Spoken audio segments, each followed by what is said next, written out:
संसद में आज एक बहुत ही महत्वपूर्ण बहस पर चर्चा की गई।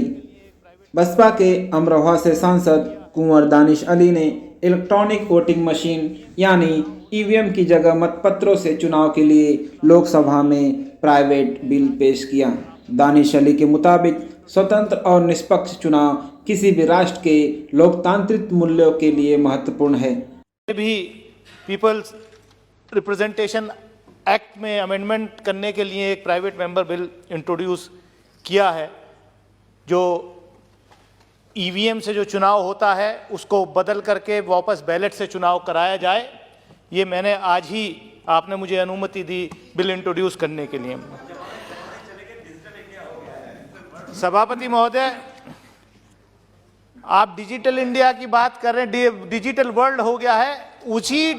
उसी डिजिटल वर्ल्ड की जो कंट्रीज हैं जहां पर ज्यादा डिजिटाइजेशन है, हमसे ज्यादा आगे हैं, विकसित देश हैं, उन सब ने ईवीएम्स को, मशीन को रद्द करके वापस बैलेट पेपर पे ही चुनाव कराए जा रहे हैं।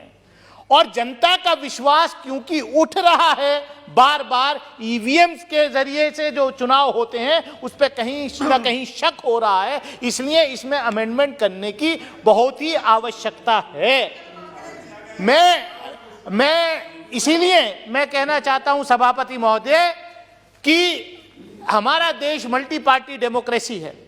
जो संविधान के निर्माता थे बाबा साहब डॉक्टर भीमराव अंबेडकर और उनके साथी, बड़ी सोच समझ के हमने ये संसदीय प्रणाली उन लोगों ने इस देश को दी है। अब मल्टी पार्टी डेमोक्रेसी में क्या होगा? अभी आप देख रहे हैं पिछले 2 दिन से जिस तरीके से मीडिया में चल रहा है, गुजरात का रिजल्ट आने के बाद कल से कैसा मीडिया में चल रहा है कि पूरा एक पार्टी ने स्वीप कर दिया पूरे देश में, जैसे कोई दूसरी पार्टी है ही नहीं, कोई नेता है ही नहीं। अरे 3 जगह आपकी सरकारें थी, गुजरात में भी आपकी सरकार थी, हिमाचल प्रदेश में भी आपकी सरकार थी और दिल्ली कॉरपोरेशन में भी आपकी सरकार थी। 2 जगह आप हारे, 1 जगह आप जीते, लेकिन नैरेटिव ऐसा आप बना रहे हैं कि देश में विपक्ष बचा ही नहीं है। तो ये जो है, मैं कहना चाहता हूं आपसे सभापति महोदय, मैं आपके माध्यम से ये कहना चाहता हूं कि आप जो है, देखिए ये ट्रेजरी बेंचेस के लोग क्या बीमारी है, मतलब इनके एजेंडे को जब मैं एक्सपोज करने खड़ा होता हूं तभी जो है शोर मचाना शुरू कर देते हैं। अब क्या करें सभापति महोदय, मैं ये आपसे अगर मैं ये कह दूं तो बात बहुत हल्की हो जाएगी। नहीं, आपकी साजिश, ये कह रहे ईवीएम के माध्यम से जीत क्या है? कहीं ऐसा तो नहीं कि छोटी छोटी बीच बीच में एक जगह जिताते रहो, बताते रहो, और असली जो है मलाई काटने का जब मौका आए तो आप आते रहो। तो इसलिए मैं कहना चाहता हूं अपने विषय पर रहिए। अब क्या अपने विषय पर रहिए। मैं आप कंट्रोल करिए, चेयर की तरफ ध्यान दीजिए। मैं तो चेयर को एड्रेस कर रहा हूं, मैं तो लगातार चेयर को एड्रेस कर रहा हूं, लेकिन ये क्या है? ये सभापति महोदय, मैं आपसे आपके माध्यम से यही कहना चाहता हूं कि देखिए, जो चुनाव सुधार का कार्यक्रम वो होना चाहिए। अब क्या हमने देखा, इलेक्टोरल बॉन्ड्स के माध्यम से, भाई इलेक्टोरल बॉन्ड सबसे बड़ा भ्रष्टाचार इस देश में चुनाव के अंदर अगर कोई चीज है तो वो इलेक्टोरल बॉन्ड्स के माध्यम से है सभापति महोदय। कि इस पार्टी को कितना चंदा कॉर्पोरेट हाउसेस देते हैं, कितना चंदा इलेक्टोरल बॉन्ड्स के माध्यम से मिलता है, कितना चंदा मिलता है, यह चोरी का रास्ता हमने यहां से निकाल करके दे दिया। सबसे पहले अगर चुनाव सुधार, पीपल रिप्रेजेंटेशन एक्ट में अमेंडमेंट होना चाहिए। और देखिए, बड़े फाइनेंस बिल के माध्यम से लाए थे आपकी सरकार इलेक्टोरल बॉन्ड्स को। कमाल है, आप चुनाव सुधार की बात नहीं कर रहे, आप जो है कह रहे हो 1 पार्टी रूल देश में रहे, इसलिए इस तरीके का बिल। और सभापति महोदय, मैं तो आपसे और कहना चाहूंगा, प्राइवेट मेंबर का, इंडिविजुअल मेंबर का अधिकार। एक मिनट, आप शीघ्र समाप्त करना चाहते हैं, अगली बार बोलना चाहते हैं तो सुनिए, सदन की यदि सहमति हो तो कुछ मिनट्स में समाप्त करना चाहते हैं, तब तक के लिए समय बढ़ा दे। श्री दानिश अली, सभापति कीजिए, महोदय, जल्दी। मैं यही कहना चाहता हूं आपके माध्यम से कि मल्टी पार्टी डेमोक्रेसी इस देश में है और राष्ट्रीय पार्टी बनाने के लिए अगर आप इतनी कंडीशंस आप लगा रहे हैं, अच्छा कौन सा फर्क पड़ जाता है राष्ट्रीय पार्टी बनने से? अगर मल्टी पार्टी नहीं होती,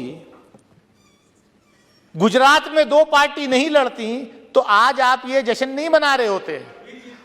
मैं वही कह रहा हूं, आज आप ये जश्न नहीं मना रहे होते। और राष्ट्रीय पार्टी का मतलब तो खाली एक सिंबल जो है वो रिजर्व हो जाता है। जो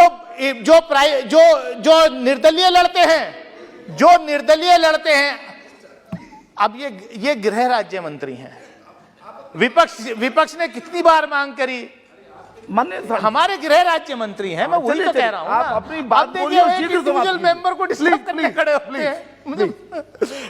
सभापति महोदय, मैं आपके माध्यम से मेरा कहने का मतलब यही है कि चुनाव के अंदर चुनाव सुधार होना चाहिए, जो पीपल्स रिप्रेजेंटेशन एक्ट है। लेकिन जिस तरीके की कंडीशंस का मैं मैं कहना चाह रहा था कि आप तो सरकार हैं, आपकी सरकार है, ब्रूट मेजॉरिटी के साथ यहां सरकार है। डेफिनेटली इंडिविजुअल मेंबर्स का अधिकार होता है, लेकिन मैं ये देख रहा हूं तो सरकार बिल ला सकती है, आप नैरेटिव सेट कर रहे हैं। आज एक बहुत अच्छी बात आज एक सदन में यह भी हुई कि एक और बिल आया, private member bill, population control करने के लिए। और मुझे खुशी इस बात की है कि मेरे ऐसे साथी ने इंट्रोड्यूस किया जिसके खुद 4 बच्चे और वो कह रहा नहीं 1 से ज्यादा नहीं होना चाहिए, और रूलिंग पार्टी का है, बीजेपी का है। मैं लंबी बात नहीं करूंगा, मैं लंबी बात नहीं करना चाह रहा।